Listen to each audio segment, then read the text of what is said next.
Entonces decíamos que un papá mentor es un guía experimentado en la vida.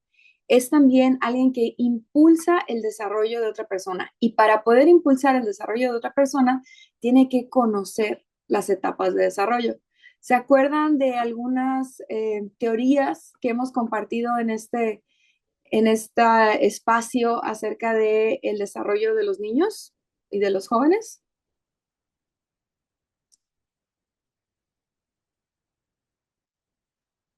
Les voy a recordar alguna, que es muy sencilla de entender. Por ejemplo, las etapas del desarrollo de Jean Piaget, ¿no? Lo que dice que los niños están en necesidad de desarrollar de los 0 a los 3 y así va marcando como diferentes eh, momentos en los que los niños tienen que ir alcanzando ciertos hitos de madurez o de capacidades.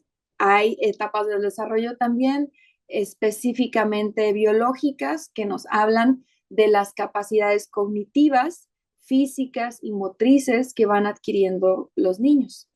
Muchas veces cuando los papás no están entendidos de que hay estas etapas del desarrollo y que el término psicomotricidad se refiere a la capacidad que tienen los niños de poderse mover atinadamente y poder entender y ubicarse en el espacio cuando los papás no saben esto y a los niños se les cae el vaso en la mesa, que pasa muy frecuente.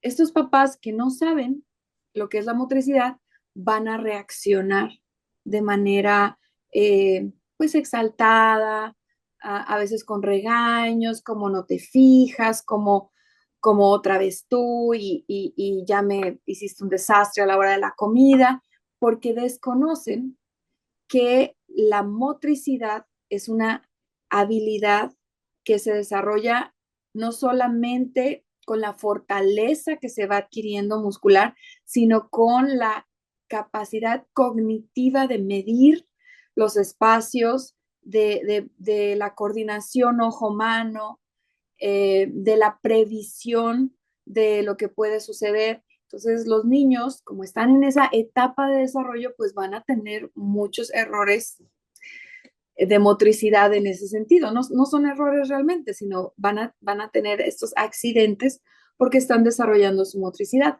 O cuando los niños no saben tomar bien el lápiz, ¿no? Y los papás se enojan, y le dicen, toma el lápiz, ¿qué no puedes? No, no puede, evidentemente. Tiene que aprender a hacer este movimiento que tiene que ver también con la fortaleza de los dedos, con la fortaleza de la muñeca, con la coordinación, con la motricidad fina, y hay niños que adquieren esta capacidad un poco antes que otros, y entonces en vez de regañarlos porque no están tomando bien el lápiz, debemos de ayudarles a fortalecer su mano, a fortalecer esto que es el agarre de pinza y así. Entonces, para poder nosotros desarrollar a alguien, tenemos que conocer etapas de desarrollo. ¿Alguien en su trabajo ha tenido la necesidad de desarrollar un asistente o de desarrollar, capacitar a alguien dentro de su espacio de trabajo? Sí, por acá nos dice una mamá. Pues bueno, si en el espacio de trabajo podemos entender que no todos son expertos y que todos están en un proceso de aprendizaje, cuánto más nuestros propios hijos, ¿verdad? Son bebecitos, niños pequeños, adolescentes, jóvenes, en diferentes etapas de desarrollo y es muy importante que si queremos ser estos mentores, estudiemos poco, lo básico acerca de las etapas de desarrollo para que sepamos qué son capaces y qué no son capaces de hacer en diferentes momentos y entonces no tomemos sus accidentes o sus errores como si fueran culpa de ellos, ¿no? Sino que los entendamos como procesos de desarrollo. Eso ya baja el estrés, porque no lo sentimos como una agresión personal o como una falta de cuidado o como una falta de consideración, sino lo entendemos como lo que es un proceso de aprendizaje y de desarrollo. Bueno, otra característica del mentor es que sabe dar apoyo. Y voy a detenerme aquí porque no todos los seres humanos desarrollan esta capacidad de manera natural. El dar apoyo quiere decir que vas acompañando a la persona en su momento o en su proceso. Es que puedes estar a un lado caminando y muchas veces los papás andamos a toda velocidad y se nos olvida respetar los ritmos y la velocidad de nuestros pequeños, ¿verdad? Creemos que el mundo es como nosotros lo percibimos y no nos ponemos a pensar que el mundo tiene otra velocidad, otra prioridad y otra, eh, pues otro interés para nuestros hijos. No sé si alguna vez han visto los videos de las cámaras que siguen a los bebés. Eh, y si no los han visto, pues inténtenlo con su teléfono. ¿Cómo se ve el mundo desde una altura de menos de 1 metro? Hay cosas que alcanzas a ver, hay muchas cosas que no alcanzas a ver y todo se ve completamente diferente a esa altura. La velocidad de la vida, las prioridades de la vida también se ven completamente diferente en las diferentes etapas y edades de nuestros hijos. Y ellos no nos van a apoyar a nosotros porque están aprendiendo a vivir y a desarrollarse ellos mismos, ¿no? Entonces no esperemos que un chiquitín de 4, de 5, de 8, de 9, este, sepa salir puntualmente, ¿no? Para eso nosotros tenemos que crear procesos y sistemas que les ayuden a entender los tiempos. Empezamos ayudándoles a entender el día, la noche, las actividades del día, las actividades de la noche, qué hacemos en la mañana en casa, nos levantamos, nos vestimos, hay que bañarse, lavarse los dientes, desayunar, etcétera, etcétera, en el orden que tiene que ser. Y en la escuela tenemos clases, tenemos recreo, ahí jugamos, luego clases, luego recreo y nos vamos a casa. Y en la casa, ¿qué hacemos? Pues tenemos esta actividad, esta otra actividad. Entonces, ayudarlos a entender todo lo que se espera de ellos y ayudarles a entender estos sistemas y estos procesos para que se habitúen a hacerlos. No porque entienden la importancia de sus clases extracurriculares o entienden el tráfico que se hace en la mañana o a la hora de la salida, no porque entienden, sino porque los habituamos en sistemas que les ayudan a ordenarse.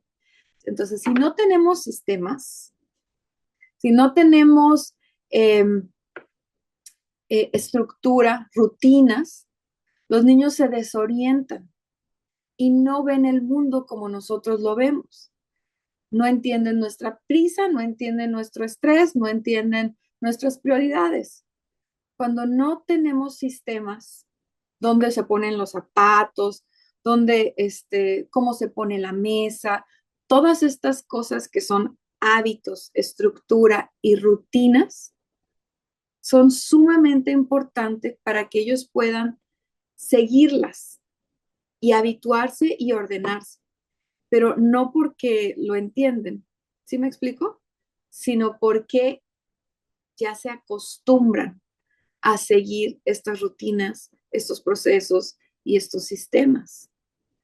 Por eso es muy importante que nosotros instrumentemos esto en nuestros hogares, porque en la escuela sí está instrumentado de esta manera, ¿no? Hay un lugar donde poner la lapicera, donde poner la mochila, hay horarios, hay clases, hay expectativas y de manera muy instruccional se les da a conocer a los niños. Cuando no hay tales instrucciones en casa y tales rutinas en casa, es muy difícil para los niños habituarse a un ambiente estructurado como es el colegio. Y entonces tenemos niños que sufren porque no entienden lo que está pasando y otros niños que sí llevan esa estructura en casa, entonces funcionan muy bien en la vida del colegio y en su desarrollo académico porque están entendiendo lo que está pasando, mientras que los otros que no han sido habituados les cuesta mucho trabajo, se distraen mucho más, empiezan a organizar su tiempo a como ellos ven el mundo en vez de seguir las instrucciones del salón de clases, ¿no? Muchas veces se puede confundir el déficit de atención con falta de estructura en la crianza. Y decimos que ahora tenemos, no sé, 90% de niños con déficit de atención. No, en realidad, muchos de esos niños no es que tengan limitaciones de atención, sino lo que tienen son falta de estructura, de hábitos y que lo que se implementa en el colegio se espeje o se repita también en la casa, ¿no? Que haya una hora para comer, que haya tareas de la casa, que haya estructura en los tiempos, que haya sistemas como el sacar su uniforme la noche antes cuando ya están más grandes, todo ese tipo de, eh, es, como lo decíamos, estructuras que podamos nosotros implementar en la casa para ayudarles a habituarse, les va a favorecer muchísimo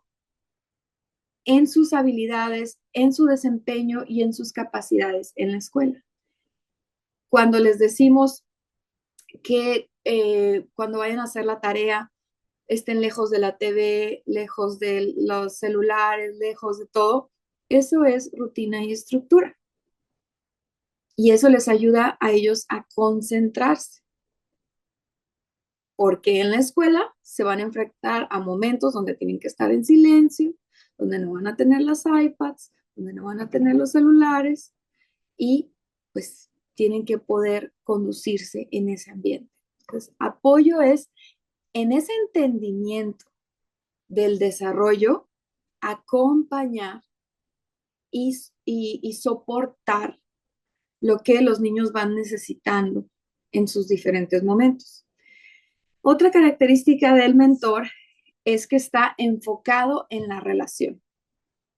El mentor está comprometido con esa relación y es muy intencional en buscar tener una relación. Saben que la cercanía entre padres e hijos no se da de manera natural. O sea, se da una relación porque vives en la misma casa, ¿verdad? Porque siempre vas a llevar ese apellido, porque siempre vas a tener que convivir de alguna manera con tus hermanos, con tus papás, con tus primos. Pero estar en un mismo lugar no es lo mismo que tener una relación con las personas que están en ese lugar. Entonces, ser un papá mentor es ser intencional en desarrollar una relación y cuidar una relación con cada uno de los miembros de su familia. ¿Y cómo cuidas una relación? Me gustaría escucharlos. ¿Cómo cuidas tú tus relaciones? ¿Cómo cuidas tu relación con tus amigas? ¿Quién quiere comentarnos?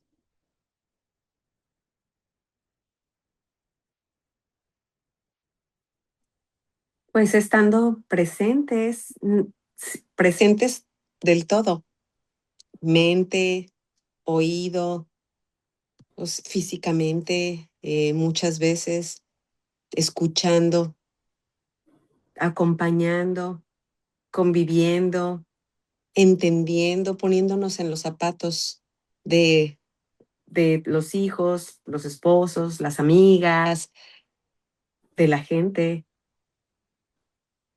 Gracias por compartir. Entonces, estamos clarísimos que una relación no se da así nada más por convivir, sino que se tiene que formar y tenemos que tener acciones y de hecho pensar en esa relación, en cómo fortalecerla, en cómo procurarla. ¿Quién ha tenido novio o novia por aquí? Levanten su mano, pónganme un emoji. A ver, señora No, Caro, ¿qué tal, Maricruz? Señora Caro, platícanos qué le gustaba a tu esposo o cómo lo conquistaste brevemente, qué cosas hacías tú que lo conquistaron. híjole, fueron tantas cosas. Mis platillos, mis platillos. No, pues sí, me acuerdo que nos procurábamos mucho, hablábamos mucho, íbamos mucho a conciertos, ese era como nuestro punto focal, ¿no? Nos encantaba ir a conciertos de rock y la música siempre ha sido como que nuestro punto medio de él y yo, nos procurábamos mucho en eso. Ay, o sea, vienen los palenques, ojalá vayan a algún concierto. Ay, no, no ese tipo, pero otros. Bueno, viene de todo Sí, ahí. sí. Bueno, ya estoy dando aquí consejos no solicitados, no solicitados, pero el punto es que cuando te importa una relación, estás pensando qué le gusta al otro, cómo agradarlo, cómo hacerlo sentir especial. Y cuando estamos conviviendo con personas dentro de la misma casa, a veces se nos olvida eso. Estamos metidos en lo que estamos, nuestra cabeza está en nuestras prioridades y se nos olvida pensar en las prioridades o preocupaciones del otro. Entonces, una buena manera de retomar el enfoque en la relación es pensar qué le preocupa al otro, cuáles son sus miedos, en qué anda su cabeza en estos días, provocar diálogos, recordar cómo hacerlos sentir especiales, quizás una nota, quizás un detalle, quizás el platillo que más les gusta, no sé, tenemos que ponernos creativos. El punto es, un mentor está enfocado en procurar una relación, no solamente contacto o presencia, una relación. Y por último, un mentor es impulsor de potencial. Y para poder impulsar el potencial, tenemos que aprender a ver el potencial. Y el potencial de cada uno de nuestros hijos no necesariamente es lo que nosotros queremos para ellos. Tenemos que aprender a conocer el paquete que nos llegó. Impulsar su potencial no es llevarlos a los deportes que nos gustan, a las actividades que nos gustan, hacerlos estudiar la carrera que nosotros queremos que estudien. Impulsar su potencial es observarlos detenidamente y detectar sus talentos, sus gustos, sus habilidades y darles muchísimo más de todo eso que ellos quieren aprender o de todo aquello a lo que tienen interés. Saben que muchas veces, y esto está probado pedagógicamente y por teorías también del desarrollo, que los niños fortalecen sus debilidades cuando nos enfocamos en desarrollar sus fortalezas. Los niños y las personas. O sea, es más probable que nuestras debilidades como personas se nivelen y crezcan y más bien se quite esa debilidad o esa carencia cuando nosotros nos enfocamos en desarrollar nuestras fortalezas versus enfocarnos en las debilidades, porque entonces no crecen ni las debilidades ni las fortalezas. O sea, cuando desarrollamos nuestras fortalezas como que jalan hacia arriba también esas debilidades o esas áreas de oportunidad o inclusive transforman nuestra motivación para fortalecer esas debilidades. Por ejemplo, hay chicos que les gusta producir videos y que tienen un potencial de comunicación increíble, pero tienen malísima ortografía. Entonces, cuando la actividad es hacer un guión para grabar un video, pues tenemos que desarrollar redacción, vocabulario, ortografía, y entonces así es como dándoles lo que les gusta, inclusive lo que no les gusta, sus debilidades, carencias o áreas donde están poco desarrolladas, se van a impulsar. Quiero comentarles algo bien interesante de lo que yo estoy muy entendida y que estudio mucho, que es a dónde van a la escuela los hijos de los líderes tecnológicos de nuestro tiempo. ¿Cómo es la escuela de los hijos de Elon Musk? ¿Cómo es la escuela a donde fueron los hijos de Bill Gates? A los hijos de Steve Jobs, los hijos de Wozniak. Y quiero decirles que son casi religiosamente personas que están opuestas a que los niños tengan dispositivos de uso recreativo antes de los 12 años. Si ellos que crearon la revolución tecnológica no les dan a sus hijos celulares antes de los 12 años, videojuegos antes de los 12 años y todas estas cosas que se suelen regalar en Navidad, ¿por qué creen que no se los dan?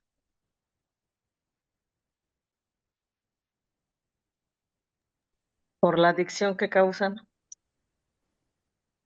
Porque el uso recreativo libre de los dispositivos causa adicción, porque están hechos para eso, pero ellos a sus hijos no se los dan.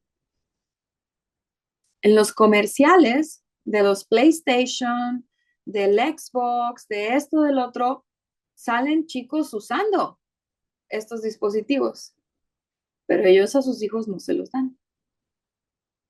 ¿Por qué? Porque están creados para causar ocio y adicción. Y yo sé que podemos decir que, bueno, ahora ya es un medio,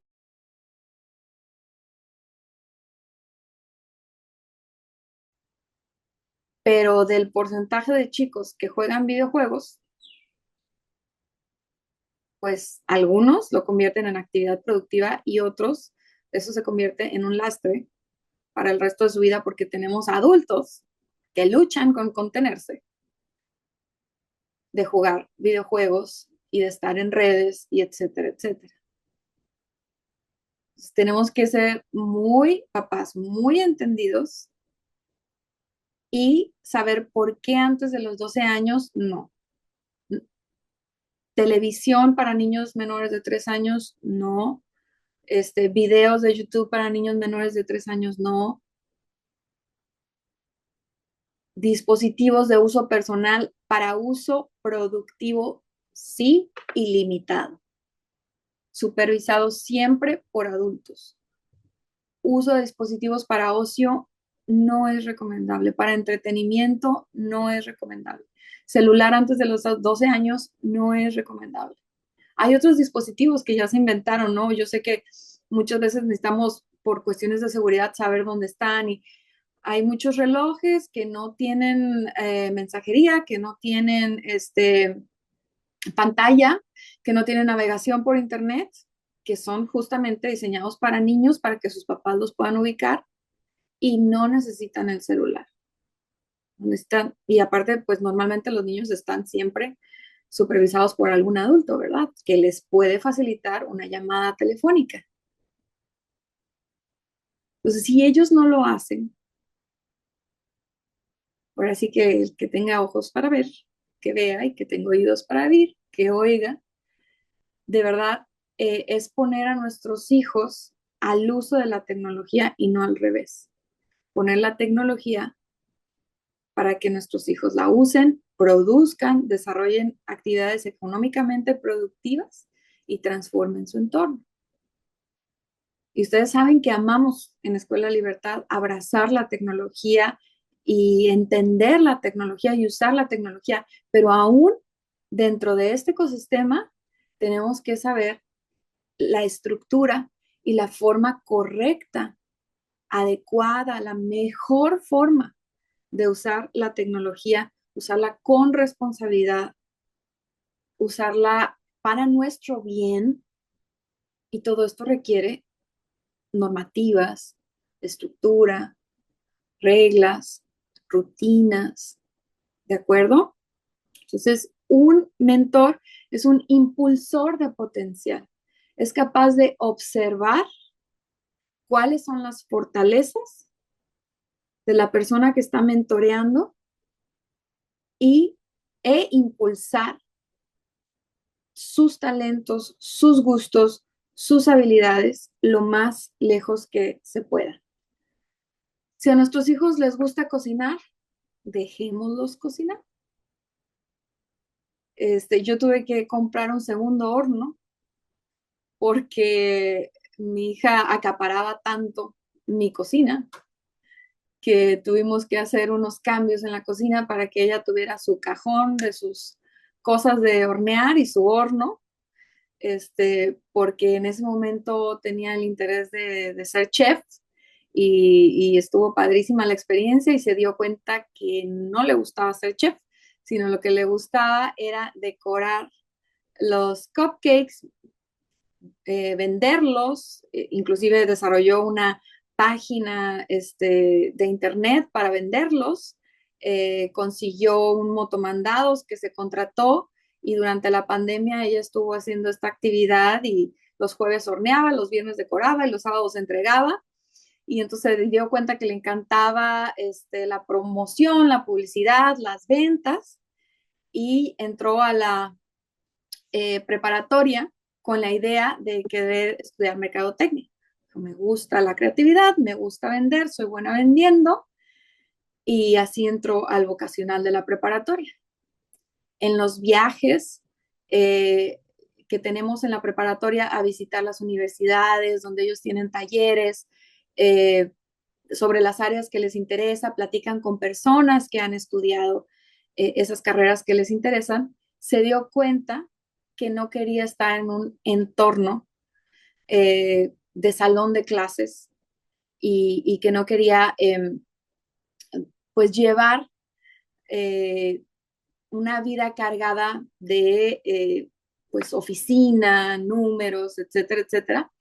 Y me salió con una sorpresa que no fue mi favorita, pero ahora veo que realmente está siguiendo su corazón, que está muy bien en el lugar en donde está, que está destacando en el lugar en donde está y que de sus talentos ella supo mejor lo que necesitaba y lo que deseaba que inclusive yo. Pero lo que su papá y yo hicimos fue permitirle hacer aquellas cosas que le gustaban, explorar campos, conocer esos campos, platicar con personas que estaban en esos campos. Y bueno, ella finalmente supo lo que más deseaba su mente, su corazón y eligió correctamente, ¿no? Eso es desarrollar el potencial. ¿Alguien nos quiere platicar por ahí que tenga algún hijo que ya haya tomado decisiones vocacionales? ¿Cómo era de chiquito y cómo le hizo para poder impulsar esos intereses?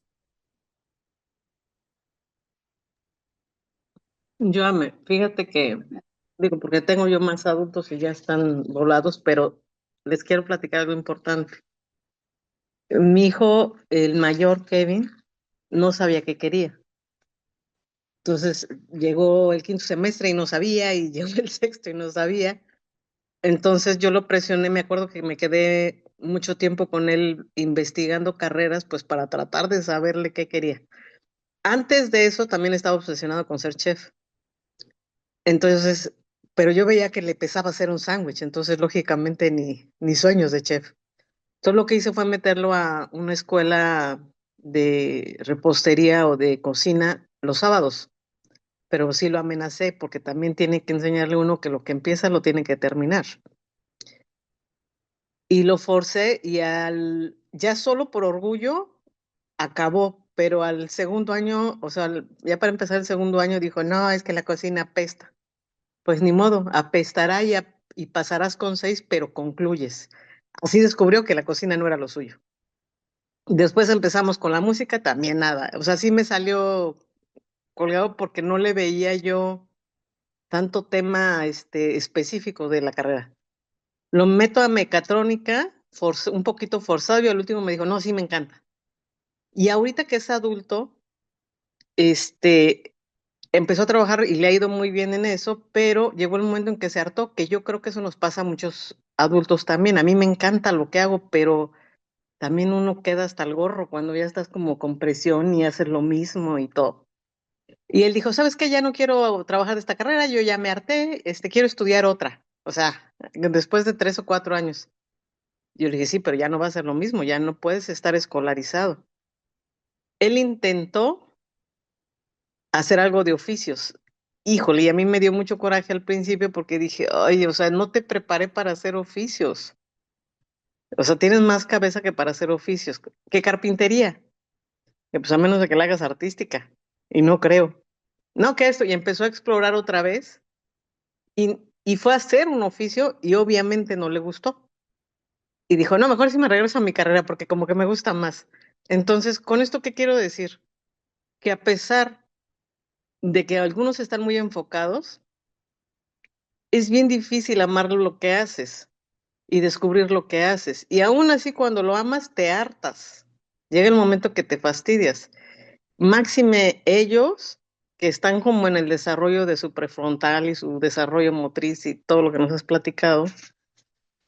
Los papás tenemos que tener mucha, mucha, mucha paciencia porque, híjole, o sea, estamos en el momento del apoyo y yo creo, en mi caso, por ejemplo, que mis papás, fueron muy austeros, éramos 5, a todos nos dieron carrera y todo, pero fueron muy precisos. A ver, hay para esto, fíjate bien qué es lo que vas a agarrar, porque no va a haber otra chance. Entonces, la presión de no tener economía nos hizo como atinar bien en la carrera, pero a lo que voy es, tengas o no tengas recursos, siempre va a haber un medio, una casa de la cultura o un recurso para que lo mandes a otro país o lo que tú quieras. Pero sí tenemos que estar ahí para que ellos estén bien, porque si ellos están bien, pues nosotros estamos bien también. Entonces es un camino larguito.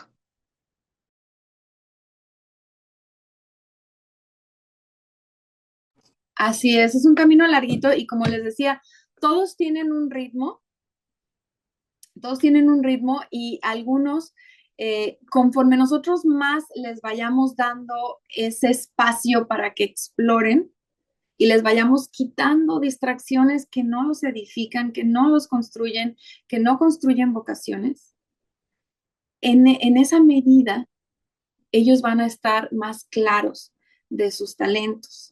¿Se acuerdan antes de que existieran los celulares y todo esto, que jugábamos con palos y piedras?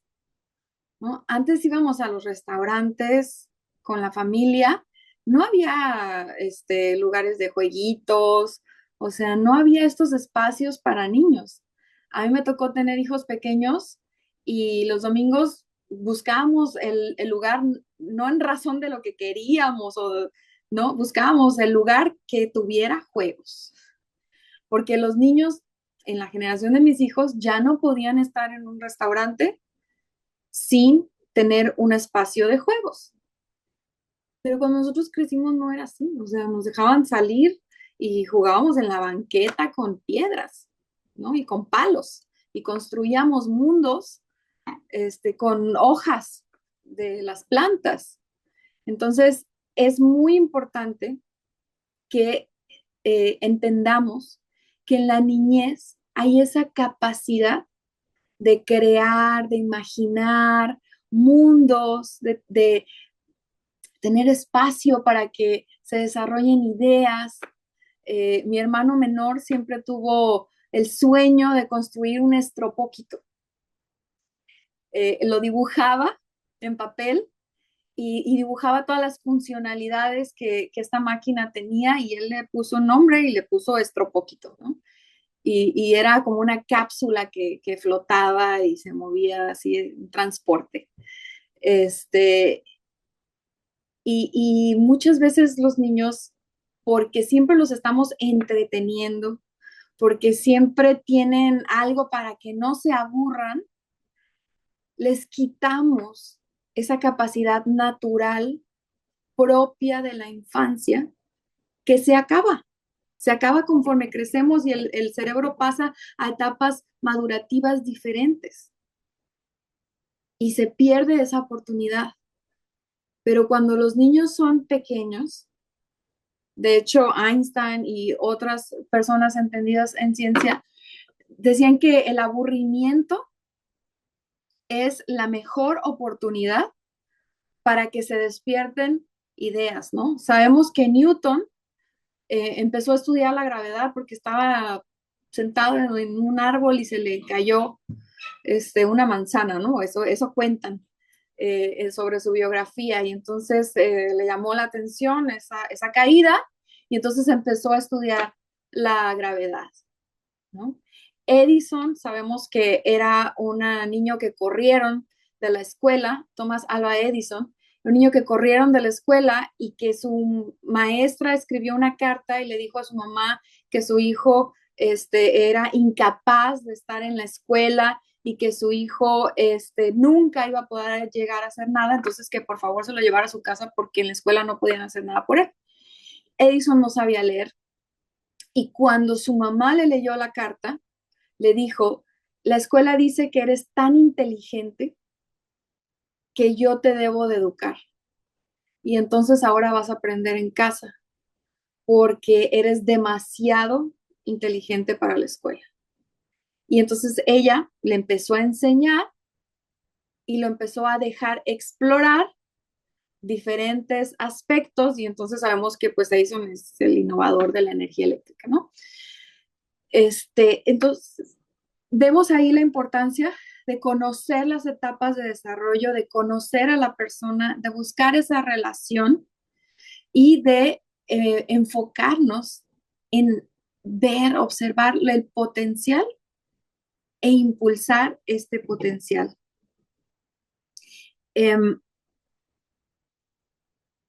Sé que toma mucha energía todo esto que acabo de compartirles, pero también sé que tenemos la capacidad de hacerlo si seguimos el ejemplo de Jesús.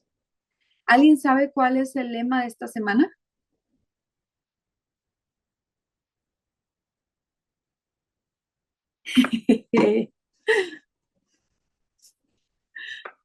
Un punto por ahí para que se sepa el lema de la semana.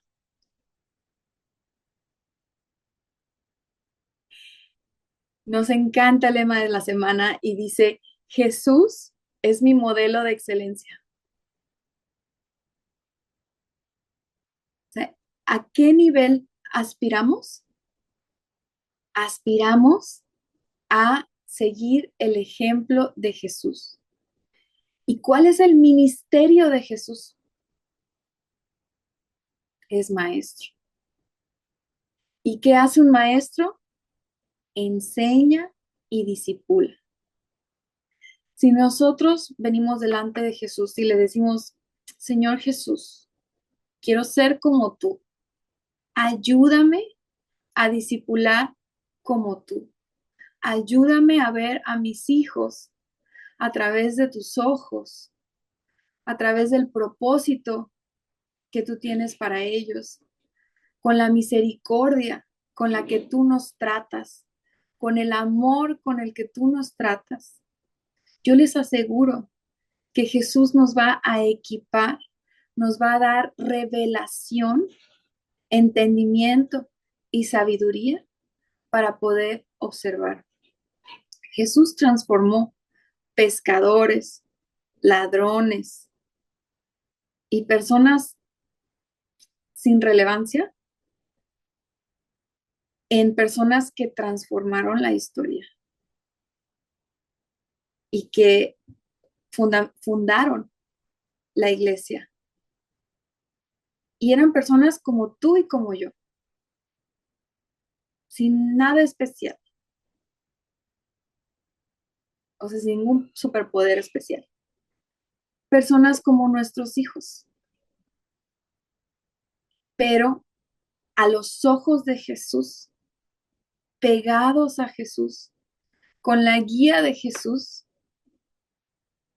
podemos convertir a nuestros hijos en esas personas de propósito, en esas personas con confianza en sus talentos, en esas personas que encuentren vocaciones, que encuentren formas creativas, innovadoras de salir adelante en la vida.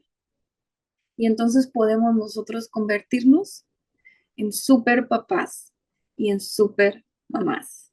Papás que no solo son papás porque tuvieron hijos, sino papás que son intencionales, mentores de sus hijos y que los llevan a más, como Jesús nos lleva a más y nos invita siempre a crecer, acompañándonos, amándonos, teniendo misericordia, teniendo paciencia y sobre todo creyendo en cada uno de nosotros. Si tú te sientes en esta mañana que no sabes o no has sabido construir estas relaciones, o te sientes un poco perdido en tu labor como mamá o como papá, o te estás enfrentando a un problema con un hijo que no ves la luz o cómo resolver, me gustaría que oráramos en especial por eso y que pudieras recibir en esta mañana esa conciencia y esa certeza de la fe que Jesús tiene en ti para ser la mejor mamá, el mejor papá que tus hijos pueden llegar a tener. ¿Oramos? Padre bueno, que estás en el cielo y en todo lugar. Gracias por ese amor de Padre que nos demostraste al mandar a tu Hijo Jesús a enseñarnos cómo vivir, a enseñarnos cómo enseñar, a enseñarnos cómo acompañar, a enseñarnos cómo guiar, a enseñarnos cómo desarrollar lo que pusiste en nuestras manos. Señor, en esta hora yo ato todo pensamiento que atente en contra de nuestra labor, todo pensamiento que abrume el corazón de estos papás, todo pensamiento o sentimiento que sea de desesperanza. Padre, en esta hora ponemos a nuestros hijos en tus manos, declarando que ellos son sanos, santos y creados para toda buena obra. En esta hora, Señor, atamos todo plan del enemigo que atente contra su vida. Cerramos toda puerta de pecado y toda herencia y toda experiencia que pudiese tener un gancho en su vida. Señor, en esta hora declaramos libertad. Y Padre, en esta hora yo declaro el espíritu de revelación, el don de revelación en cada uno de estos papás y en todos los papás de Escuela Libertad para que puedan ver a sus hijos a través de tus ojos, para que en nuestras familias seas tú nuestro modelo de excelencia. En el nombre de Jesús, amén. Pues con esto terminamos la sesión de hoy y abrimos el micrófono para quienes tengan peticiones de oración.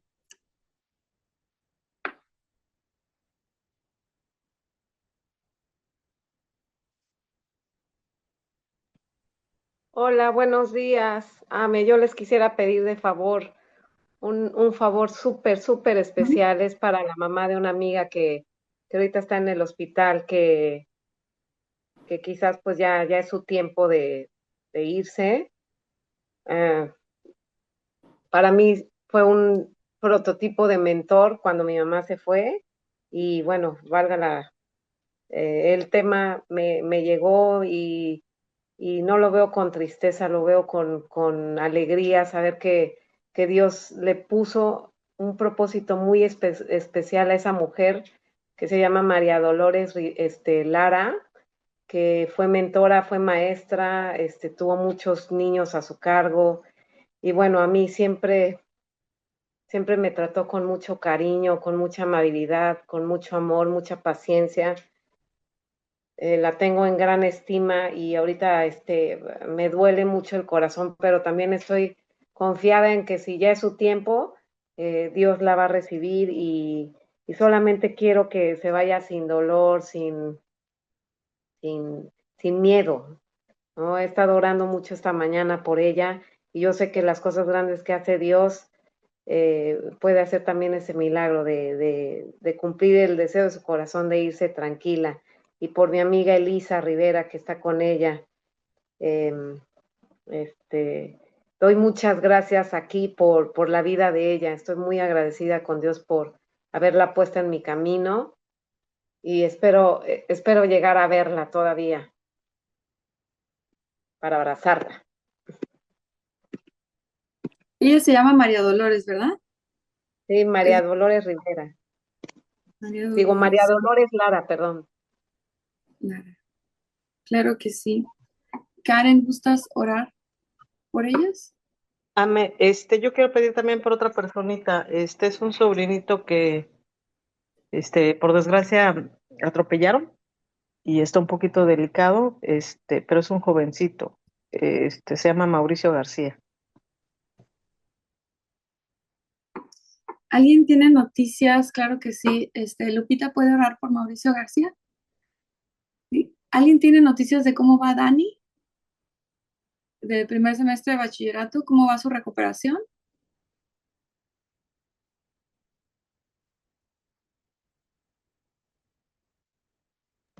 Ay, ya. Sí, Miss, buenos días. Está bien, ya está en su casa. Ah, ok. Pues todo salió bien, gracias a Dios. Y ahorita ya nada más estamos en la etapa de recuperación. La recuperación, bueno, es un poquito lenta, me comentó Gerald, porque como ya es su segunda operación, este, pues sí tiene que tener un poquito más de reposo. Y sí, el niño como que se desespera, este, como que se, pues es que tiene 15 años, o sea, él quiere andar, como que sí le cuesta un poquitito de trabajo entender que el reposo es párate al baño y te vuelves a acostar. Entonces, sí me comentó Geraldine que en ese sentido sí le afecta como que su estado de ánimo nada más. Pero bueno, yo he estado ahí con los papás diciéndoles que pues en sus tiempos libres sus hijos les manden un mensajito como que de ánimo, ¿no? Ok, sí, gracias. Estamos bien, La verdad gracias es a que Dios. me encantó la iniciativa de pues, todo el nivel de secundaria y prepa que lo despidieron tan bonito y los chicos como estuvieron orando por ellos y bueno, claro que sí, vamos a seguir reforzando que le manden mensajes, cartitas, a lo mejor le envío un sudoku o algo así para que se entretenga porque si a uno, bueno, a mí no me gusta para nada estar en reposo, ya me imagino a él, ¿no? Pues claro que Sí, sí. pero está muy bien, gracias a Dios. Maricruz, ¿puedes orar por Dani? Ay, ¿Dónde está Maricruz? Ya se nos fue. Bueno, Caro, ¿puedes orar por Dani? Entonces, adelante, vamos, Karen, Lupita, Caro.